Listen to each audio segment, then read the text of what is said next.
আমি খুবই আড়ালে থাকতে পছন্দ করি। আমি আমার মতো করি, হয়তো আমার হাজবেন্ড রাজনীতি করে বা দেশের জন্য কথা।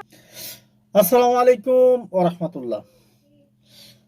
ভিপি নূরকে আক্রমণ করা হয়েছে, এর প্রতিবাদে মূলত ভিপি নূরের স্ত্রী মিডিয়ার সামনে এসে দুঃখ প্রকাশ করেন এবং গুরুত্বপূর্ণ কিছু কথা বললেন, যেটা অত্যন্ত জরুরি। চলুন আমরা শুনে আসি ভিপি নূরের স্ত্রী কি বলেছেন, কি বলতে চাচ্ছেন দুঃখ ভরাক্রান্ত নিয়ে। কথায় আমরা চলে যাব সে কাঙ্ক্ষিত ভিডিও ক্লিপ দেখার জন্য। আমি খুবই আড়ালে থাকতে পছন্দ করি। আমি আমার মতো করি, হয়তো আমার হাজবেন্ড রাজনীতি করে বা দেশের জন্য কথা বলে, সে তার মতো, বাট আমার লাইফটা সম্পূর্ণই আলাদা। কিন্তু তারপরেও আমাকে এই মিডিয়ার সামনে আসতে বাধ্য হলাম। 29 তারিখ যখন ঘটনাটা ঘটে, আমি লাইভ দেখছিলাম, তো আমি কখনো কল্পনা করতে পারি নাই, স্তব্ধ হয়ে গেছি। বলার আমার এটা বর্ণনা করার মতো আমি ভাষা খুঁজে পাচ্ছি না যে এই বাংলাদেশে আমি আমার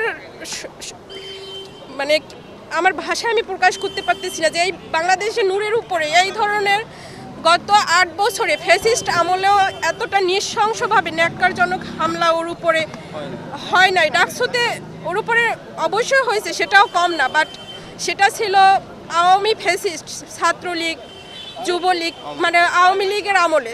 সেটা এই প্রশাসনের এই দেশে এই সময়ে এসে এভাবে ওর উপরে এই ধরনের আক্রমণ হবে, যা আমার কল্পনা অতীত। ওয়ালটন টেলিভিশন মাত্র 25,490 টাকায় পাচ্ছেন গুগল টিভি। যখন আমি আসি ওর অবস্থা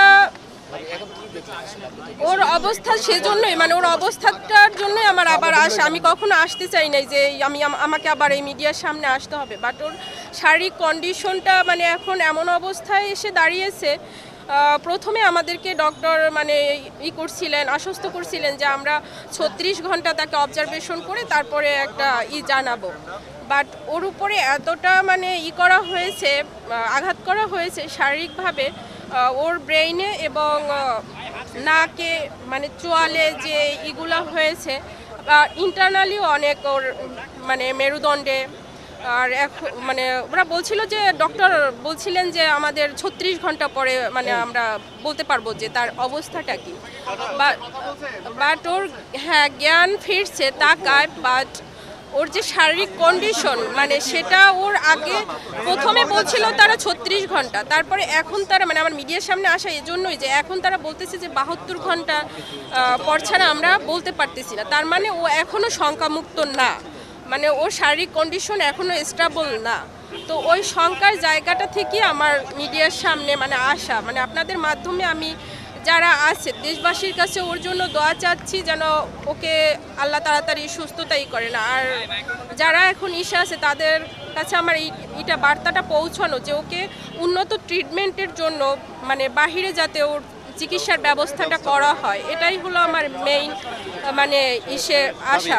কারণ ওর গত যে 18 বছর, সেই 2018 থেকে 24 পর্যন্ত ওর উপরে যে পর্যায়ক্রমে যে হামলাগুলো হয়েছিল, তখন তো ফ্যাসিস্ট আমল ছিল। ওর ট্রিটমেন্টটাও আমরা ভালোভাবে নিতে পারি না, সেটা আপনারা গণমাধ্যম কর্মী যারা আছেন আপনারা ভালোভাবেই সেটা জানেন।